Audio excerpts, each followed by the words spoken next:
Indonesia, salam Nusantara dari Sabang sampai Merauke, dari Miangas sampai Pulau Rote. Senang di pagi hari ini bertemu dengan bapak-bapakku, ibu-ibuku, nan tulang namburu, opung, semua. Rekan-rekan handai tolan, sahabat, dan seluruh pemirsa. Di pagi yang luar biasa ini, doa dan harapan saya senantiasa menyertai kehidupan kita. Khusus pesan bagi para remaja yang mulai bertumbuh, berkembang, tetap stay in the Lord. Yang mau saya katakan adalah ketika Anda mungkin mencari jati diri atau bakat, Anda memiliki bakat tertentu, saya akan katakan kalau Anda sudah menemukan bakat Anda, jadi ada 3D istilahnya, discovery, temukan bakat Anda itu apa. Kalau Anda sudah menemukannya, lalu Anda akan mengembangkan. Yang kedua adalah develop. Jadi Anda harus mengembangkannya hingga ke arah kemaksimalannya. Baik yang di kejuruan, baik apa saja dalam bidang pengetahuan dan lain sebagainya. Lalu yang ketiga baru distribusikan. Jadi segala sesuatu yang kita peroleh, yang kita dapat, ya mari kita distribusikan. Setidak-tidaknya itu bisa menambah wawasan bagi yang lain. Puji nama Tuhan. Jadi itu pesan saya kepada remaja-remaja yang mungkin memiliki bakat atau belum menemukan bakatnya. Temukan bakat Anda lalu kembangkan. Itu bisa melalui sekolah, bisa melalui latihan, bisa melalui pendidikan formal maupun informal. Lalu distribusikan yang mempunyai akhirnya nilai jual. Tuhan Yesus memberkati kita, dan pada malam hari ini saya akan melanjutkan seri di mana dalam Mazmur 2 Korintus 13 ayat yang ke-14 akan saya bacakan di dalam bahasa Yunani kembali. I haristu Kyrio Yesu Christu kei agapitu teu kei kinonia tu ayu pneumatos meta panton imon. Ya, jadi yang mau saya katakan, kita sudah belajar karisnya Tuhan, bagaimana Tuhan memerdekakan kita, bagaimana Tuhan memberikan kita kemerdekaannya, bagaimana Tuhan memberikan keuntungan, bagaimana Tuhan memberikan istilahnya kasih karunia-Nya, bagaimana Tuhan yang terpenting bagaimana kita hingga kehidupan dari karis Tuhan itu menjadi sesuatu yang sangat luar biasa bagi Tuhan. Dan ketika Allah melakukan sesuatu dalam kehidupanmu, Allah punya kepentingan dalam hidupmu, di mana hidupmu bisa menjadi berkat bagi orang lain. Bukan menjadi batu sentuhan, bukan menjadi bumerang, tapi Anda bisa menjadi berkat dimanapun Anda. Tuhan tempatkan di dunia profesi apapun Anda. Ketika Anda menempatkan diri dalam harisnya Tuhan, ingatlah kepentingan Allah dalam menjalankan tugas itu sehingga nama Tuhan tetap dimuliakan, bukan diaibkan. Yang kedua, kita telah belajar tentang agapinya Tuhan. Tentang agapinya Tuhan ini, di mana kemurahan, kedermawanan Tuhan, kasih Tuhan, sayangnya Tuhan, cintanya Tuhan yang menyertai kehidupan kita ini, itu juga kita harus share di tengah-tengah kehidupan kita, di tengah-tengah masyarakat, di tengah-tengah keluarga. Jadi seringkali saya berkata bahwa kasih, di dalam kasih ada sejenjaan sifat asingnya Tuhan yang kadang-kala kurang ditonjolkan. Kita hanya menunjukkan kasih sayang Tuhan, kedermawanan Tuhan, tapi lupa kita menonjolkan tentang sejenjaatnya ketika kita melakukan apa yang tidak berkenan di hadapan Tuhan. Itu membuat hati Tuhan berduka. Kata Paulus kepada jemaat di Efesus, jangan dukakan Roh Kudus, jangan padamkan Roh Kudus, dikatakan pada jemaat di Tesalonika. Jadi penting bagi kita untuk terus hidup di dalam agapinya Tuhan. Nah, yang sekarang ini adalah kinonianya Tuhan. Tahun 1987 saya sudah ya kira-kira ya 87 atau 88 lah ya. Jadi saya sudah mendapatkan dalam belajar bahasa Yunani. Jadi Anda bisa bayangkan di saya belajar bahasa Yunani 1988, tetapi nggak berkembang. Ya, karena ada masalah benturan ketika saya belajar, ya, misalnya saya ini sudah biasa mengatakan marturia, katakanlah kesaksiannya. Jadi marturia itu sudah biasa saya sebutkan dengan ya pronunciation-nya, walaupun itu bagi saya itu salah gitu ya. Sebelum saya mengetahuinya, jadi marturia. Sebenarnya martiria. Nah, upsilon di situ. Jadi kemudian seperti yang saya bawa sekarang ini, koinonia. Udah terbiasa mulut saya mengatakan koinonia. Jadi sementara pronunciation-nya ketika Omicron ketemu iota dalam Inggris modern itu Yunani modern itu menjadi I, jadi kinonia. Jadi kadangkala itu menjadi sebuah benturan dalam pembelajaran bahasa apa yang sudah masuk untuk mengubahkan. Satu contoh lagi, telema, jadi telima, kehendak. Jadi, tetapi sebagai orang yang telah menemukan, saya menjadi cinta kepada bahasa ini, dan pada akhirnya saya harus melawan itu semua, sehingga pronunciation-nya adalah pronunciation yang betul-betul kalau orang Yunani mendengar juga mereka akan mengerti, karena memang sudah ada standarnya. Jadi bukan orang Indonesia saja yang mengerti, tapi mungkin orang Indonesia malah nggak mengerti. Walaupun sudah belajar puluhan tahun tentang bahasa Yunani. Ya, karena apa? Antara membaca tulisan, seringkali kita baca dengan apa yang tertulis. Sementara ketika kita bertemu dengan konsonan, double konsonan, sama kemudian ada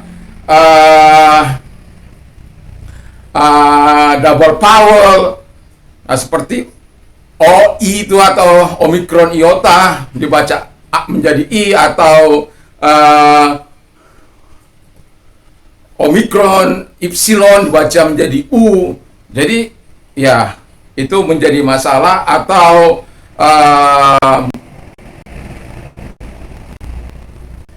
M atau M menjadi tambah V itu menjadi B. Itu kalau kita mau ya akan menjadi masalah. Tapi saya hanya mau ingatkan saja begitu. Jadi saya jatuh cinta kepada bahasa ini. Jadi saya tahu bahwa saya menyukainya dan saya harus mengembangkannya dan saya harus distribusikan ya yang ada. Jadi koinonianya Tuhan, kinonianya Tuhan itu, kita kalau secara harfiahnya itu adalah persekutuan dengan Tuhan. Tetapi saya mau ingatkan kita bahwa ketika kita mendalami makna arti dari kinonia, maka kita kinonia ayu pneumatos. Jadi persahabatan dengan kuasa Roh Kudus. Meta panton imas, menyertai kamu semua, ya, panton. Panton itu kamu, semua. Imas kamu, lalu meta itu bersama atau dengan. Jadi puji nama Tuhan. Jadi persekutuan kita dengan Roh Kudus, persekutuan dengan Roh Kudus, persekutuan yang penuh dengan kebaikan Tuhan. Nah, biasanya kalau sudah bulan 12 itu saya akan mengambil 2 puasa agak panjang ya.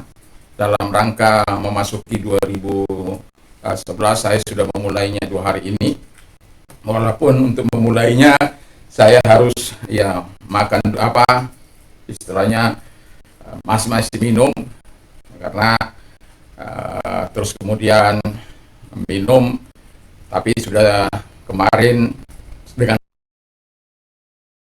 minum kemarin kita lebih banyak, tapi kalau kali ini kita mengurangi sampai nanti kita tidak minum, tidak makan sama sekali dari pagi sampai di malam hari, dan dalam rangka membiasakan diri, karena saya tahu saya tidak akan pernah kuat dalam menghadapi tahun-tahun yang akan datang. Kita perlu merendahkan diri, kita perlu membangun persahabatan kita dengan Tuhan. Dan tadi malam saya dari tengah malam sampai pagi, saya kemarin malam saya pagi sampai untuk bergumul bersama dengan Tuhan. Lalu kemudian saya mencoba untuk melawan, tetapi kemarin itu kira-kira jam 6 itu mata saya berair, jadi sangat berat, pedih sekali. Ya mungkin karena saya menahan dari supaya tidak tidur gitu, tapi pada akhirnya tidak kuat dulu untuk menyegarkan tubuh. Jam 10 saya bangun. Ya, jadi artinya bahwa persekutuan kita dengan Tuhan itu adalah sangat penting di dalam kehidupan kita. Jadi koinonia itu berarti hubungan erat kita dengan Roh Kudus, dengan Tuhan. Di mana kita membangun hubungan kita dengan Tuhan, kalau kita tidak melalui koinonia Tuhan, persahabatan dengan Tuhan, itu nggak akan mungkin. Makanya koinonia itu berarti juga dia berarti membangun hubungan yang erat. Intimasi kita, keakraban kita hanya bisa terbangun ketika kita datang di bawah kaki Tuhan, berdoa kepada Tuhan, merendahkan hati kepada Tuhan untuk Dia terus mengambil kendali, Dia terus mengambil pucuk pimpinan. Dan ini bukan berarti kita langsung manusia sempurna, bukan. Tetapi kita terus mau belajar merendahkan hati. Dan kalau Anda terjatuh, jangan terjatuh terus. Bangkit. Karena 7 kali orang benar itu jatuh, maka dia akan dibangunkan oleh Tuhan. Jadi bangun persahabatan kita dengan Tuhan. Bangun.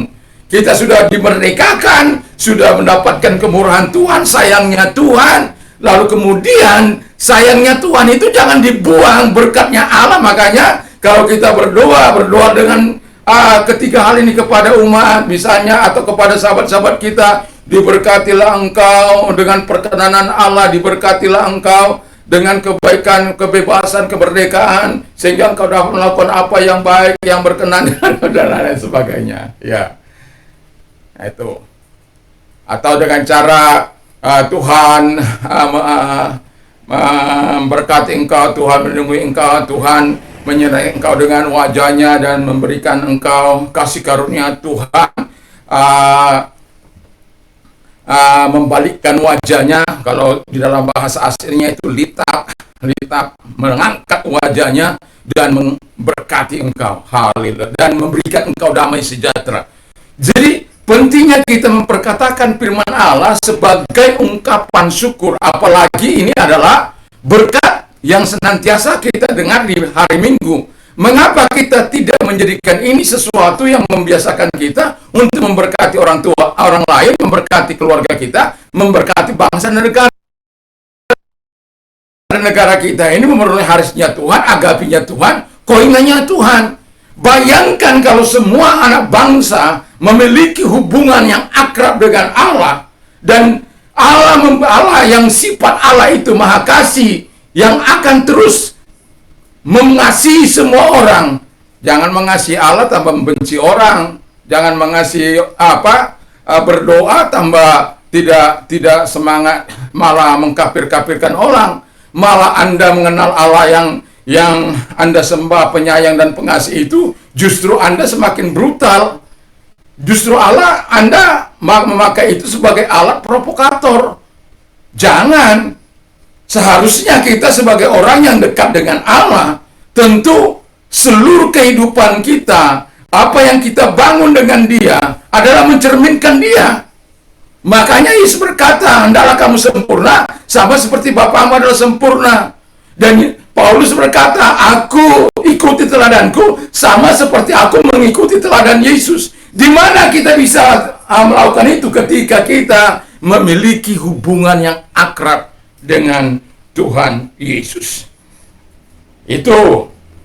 Jadi kemudian juga dikatakan ketika di dalam kinonianya Tuhan, ada komunikasi kita dengan Bapa. Di mana komunikasi kita itu, atau hubungan komunikasi kita, percakapan kita dengan Tuhan, di mana kita bisa berbicara seperti kepada sahabat kita, karena memang salah satu kata dari koinonia adalah persahabatan. Jadi berkata-kata seperti kepada sahabat kita. Mungkin kita akan berkata, Tuhan, saya lelah, saya capek, saya butuh Tuhan, saya butuh kekuatan Tuhan, saya butuh firman Allah, saya butuh penyertaan Tuhan di dalam kehidupan ini. Saya sadar Tuhan, saya tidak punya kekuatan apa-apa, tapi saya yakin Engkau yang tidak terbatas, Engkau yang tidak dapat diukur dengan apapun. Engkau adalah Allah yang menciptakan langit dan bumi. Engkau adalah Allah yang maha kuasa. Engkau adalah Allah yang menyatakan segala kebaikan bagiku. Ini aku Tuhan, aku butuh Engkau. Haleluya. Ketika kita katakan itu, aku butuh Tuhan, Tuhan katakan, aku tahu bahwa Engkau membutuhkan aku. Aku tahu apa yang menjadi kebutuhanmu. Allah, aku akan mencukupi segala kebutuhan menurut kekayaan dan kemuliaan dalam Kristus Yesus. Kalau engkau dalam kekurangan, itulah yang akan dinyatakan Tuhan kepada kita. Aku akan mencukupi. Kalau engkau sakit, engkau akan disembuhkan. Kalau engkau lemah, engkau akan dikuatkan. Kalau engkau putus asa, engkau diberikan pengharapan baru di dalam Yesus. Kalau engkau mengalami lesu dalam hidupmu, engkau akan dibuat seperti burung Raja Wali yang terbang tinggi melawan angkasa, melintasi angkasa raya sana. Karena apa? Kau bangun persahabatanmu dengan Tuhan, kau bangun hubungan erat dengan, engkau bangun komunikasimu dengan Tuhan. Jadi kinonianya Tuhan itu penting, dari harisnya, dari agapinya, dari koinenya Tuhan. Jadi ada hubungan yang kerap, ada persahabatan, lalu kemudian ada komunikasi kita dengan Tuhan. Lalu di dalam segala hal yang kita dapat, ada kata yang penting yang mau saya katakan tadi. Kenapa saya singgung kepada remaja-remaja, kalau engkau mendapatkan apa yang menjadi talentamu, apa menjadi bakatmu, maka Anda perlu menemukannya supaya Anda bisa mengembangkan secara terarah. Lalu kemudian Anda bisa mendistribusikan. Dan di dalam kehidupan kita sebagai orang beriman Tuhan itu, perlu kita lakukan kinonianya yang kita miliki, itu perlu kita distribusikan juga kepada orang lain. Mana tahu orang lain itu dalam keadaan susah. Aduh, saya ini putus asa ini. Karena kita punya pengalaman dengan Tuhan, kita akan katakan, serahkan aja permasalahanmu. Distribusikan apa yang pernah kau dapat dari Allah. Distribusikan apa yang membuat sukacitamu melimpah. Distribusikan. Kan ada di hari itu, ada orang yang terikat dengan kebiasaan-kebiasaan buruk. Makanya kita akan mendistribusikan apa yang kita miliki dan apa yang telah kita alami bersama dengan Tuhan. Jangan justru kehadiran kita membuat orang lain tidak nyaman. Jangan justru kehadiran kita membuat orang lain menjadi menjauh. Jangan justru kehadiran kita membuat orang lain merasa mau muntah. Kita senantiasa memberikan yang terbaik yang sudah kita dapat dari Tuhan, atau kemerdekaan yang sudah kita dapat dari Tuhan, kemurahan yang sudah kita dapat dari Tuhan. Kita bisa distribusikan di dalam kehidupan kita ini. Karena kalau kita tidak distribusikan kinonianya Tuhan itu yang kita peroleh, itu akan menjadi sangat sulit. Jadi dalam kehidupan, jadi juga di dalam koinonianya Tuhan itu ada kerukunan, ya. Makanya di dalam keluarga ketika ada, makanya kan ada diakonia, ya, pelayanan meja, ya, diakonos itu pelayannya, atau marturia ada amar, nah itulah saya katakan karena sudah terbiasa dengan marturia, saya katakan untuk mengubah yang pronunciation yang benar, martiria itu, ya, berubah di alam bawah sadar-sadar ini untuk mengatakan marturia itu, koinonia itu udah terbiasa, ya, udah terbiasa karena ya sudah. Jadi kita untuk membuat pronunciation-nya yang kita belajar dari orang Yunani melalui alat yang kita punya itu agak mengubahnya itu agak sulit. Tetapi kita jangan pernah menyerah. Jadi martirianya Tuhan kita lakukan dalam kehidupannya kita ini untuk memberikan kesaksian, yaitulah dalam rangka mendistribusikan apa yang kita peroleh dari Tuhan. Lalu ini diakonia, koinonianya Tuhan, persahabatan, hubungan yang erat, komunikasi kita dengan Tuhan harus semakin terjadi. Dan ketika kita terjalin itu semua, hubungan baik kita secara vertikal baik dengan Tuhan, saya yakin dengan percaya hubungan horizontal kita itu akan membaik. Tapi horizontal kita, vertikal kita itu hanya bersifat kemunafikan dan dia tidak mengalami mengubah kehidupan kita seperti saya pernah katakan antara ulat dan ular. Kalau ular mentransformasi dirinya hanya dari luar, tetapi kapal kupu-kupu dia betul-betul mentransformasi hidupnya dari dalam, sehingga dia menjadi ciptaan baru, menjadi kupu-kupu, dari ulat menjadi kupu-kupu, dan itu sangat menyenangkan. Walaupun mungkin saya sudah pernah melakukan eksperimen ketika saya membawa ulat itu atau mau menjadi kupu-kupu itu, lalu saya buka dan kemudian beberapa saya biarkan begitu saja, dan dia yang saya buka itu nggak bisa berbuat apa-apa, walaupun dia sudah bisa menampakkan dirinya sudah mau apa, tetapi biar cepat saya buka dia. Padahal dengan dia melakukan itu, dia membangun otot-otot terbangnya, dia membangun kemampuannya. Jadi jangan pikir kalau Anda mengalami kesusahan, kesulitan, sebenarnya Allah punya rencana supaya engkau dapat menjadi penghibur bagi yang lain. Kata seperti firman Allah yang dikatakan oleh Paulus, supaya aku bisa menjadi penghibur bagi yang lain. Mengapa dia banyak mengalami kesusahan, penderitaan yang seperti itu? Karena itu dia berkata, ya, segala penderitaan, aniaya, kesesakan yang aku alami di Ikonium, Antioquia, Listra, semuanya aku bisa lewati karena tangan Tuhan yang menolong aku. Jadi kalau kita tidak punya pengalaman untuk bisa mendistribusikan bagaimana Tuhan melepaskan kita dari kesulitan kita, bagaimana Tuhan memberkati kita ketika kita di dalam pergumulan, bagaimana Tuhan menyatakan yang tidak ada menjadi ada.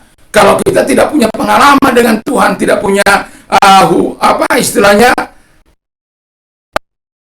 hubungan yang erat dengan Tuhan, sehingga dengan hubungan yang erat itu, saya yakin dan percaya kalau sahabat-sahabat kita ada di bumi ini, yang kalau kita susah, pastilah dia siap menolong kita. Itu sahabat kita yang ada di dunia. Apalagi sahabat kita yang ada, yaitu Bapa di surga. Yesus berkata, aku adalah sahabat yang baik. Dan senantiasa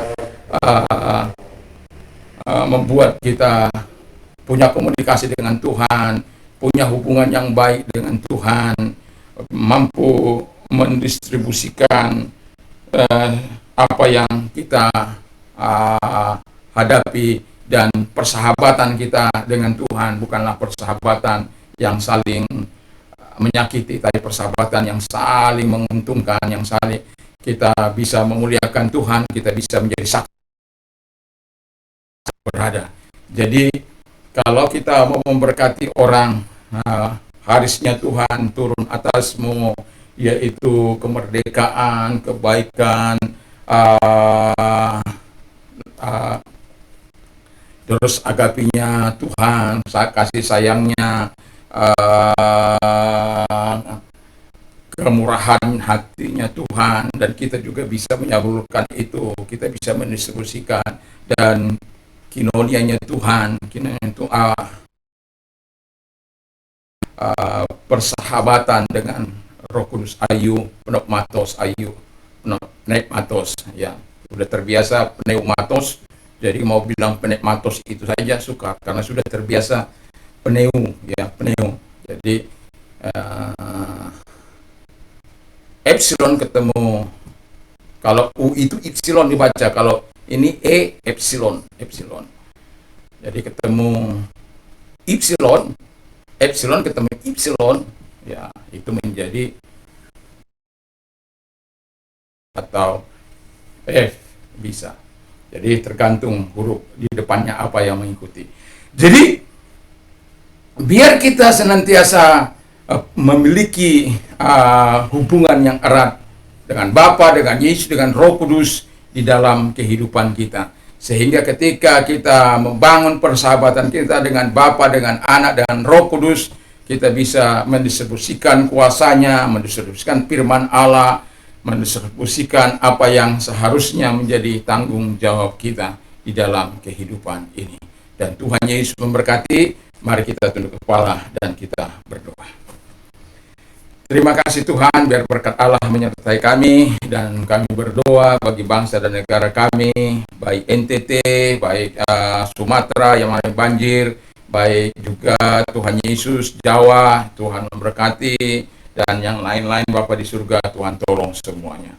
Terima kasih, pemerintah kami juga diberkati dengan hikmat akal budi dalam menjalankan roda juga dilakukan dari daerah kami, dari provinsi kami, dari Indonesia, sehingga tahun 2022 Tuhan kami boleh rebound, kami boleh menikmati yang terbaik dari Tuhan setelah kami mengalami kesesakan beberapa hampir 2 tahun ini Tuhan. Terima kasih Bapa di surga, tapi kami tetap bisa menyaksikan pemeliharaan Tuhan, tetap bisa menikmati kasih sayang Tuhan, tetap bisa menikmati kebaikan Tuhan, pertolongan Tuhan. Terima kasih buat semuanya. Terpujilah Engkau gereja Tuhan dimanapun ada,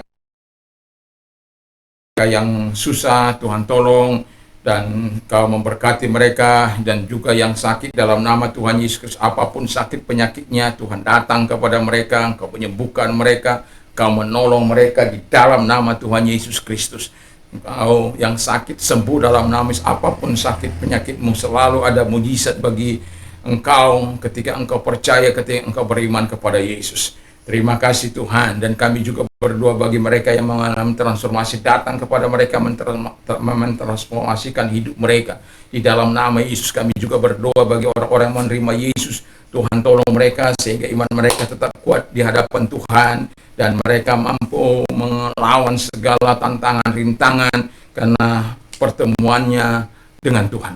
Terima kasih Bapa di surga, terima kasih, dan kami juga berdoa Tuhan, apa yang kami pakai ini, yaitu YouTube, Tuhan memberkati, dan firman Allah yang disampaikan kami tak percaya bahwa firman-Mu tidak akan pernah kembali dengan sia-sia. Terpujilah Engkau Bapa di surga. Juga berdoa bagi orang-orang muda, biar orang-orang muda mengisi hidup mereka untuk menjadi alat di bangsa ini, dan generasi ini yang pemimpin sekarang kami tetap doakan supaya mereka tetap berjalan di jalan-jalan Tuhan, sama seperti orang-orang muda yang akan mencoba keberuntungan mereka baik di dunia pemerintahan, di dua bisnis, dan di bidang rohani. Tuhan memberkati sehingga kami semuanya anak bangsa menjadi anak-anak yang taat kepada junjungan kami Yesus Kristus. Terima kasih, kami bersyukur di dalam nama Yesus, kami bersyukur dalam doa. Haleluya. Amin. Tuhan Yesus memberkati. Apabila pagi ini Anda mau beraktivitas, jangan lupa untuk memakai masker dan juga mencuci tangan dengan air sabun dan menjaga jarak, menjauhi kerumunan, lalu kemudian mengurangi mobilitas, dan yang tak kalah pentingnya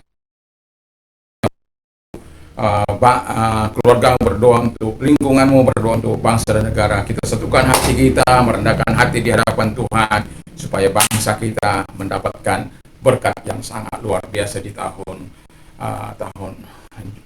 yang akan datang ini. Tuhan Yesus memberkati kita. Damai sejahtera Allah yang melampaui segala akal akan melera hati dan pikiran dalam Kristus Yesus. Apa saja yang kau inginkan orang perbuat bagimu, lakukan jugalah demikian kepadamu. Ingat, berbahagialah orang yang mendengar, menyimpan dan melakukan firman Allah, firman Kristus. Allahku akan mencukupi segala kebutuhanmu menurut kekayaan dan kemuliaan. Apa saja yang kau minta, dalam nama Tuhan Yesus percaya bahwa engkau sudah menerimanya, maka hal itu akan diberikan kepadamu. Dan juga saya mau katakan kepada kita, menangislah dengan orang yang menangis, bersukacitalah dengan orang yang bersukacita. Dan juga saya mau katakan, biarlah setiap kita bisa berkata, segala perkara dapat kutanggung di dalam Tuhan yang memberikan kekuatan kepada aku. Dan aku bisa, Tuhan yang melepaskan aku. Aku bisa menikmati segalanya oleh karena Tuhan yang memberkati aku. Puji nama Tuhan, karena kita punya harsnya Tuhan, punya agapinya Tuhan, punya kinonianya Tuhan. Puji nama Tuhan, Tuhan memberkati kita supaya Tuhan terus menyatakan kebaikannya. Nanti sore akan saya membawakan dalam Hodul Adonai Kitop. Jadi mengucap syukurlah kepada Tuhan karena Kile olam khasdo. Jadi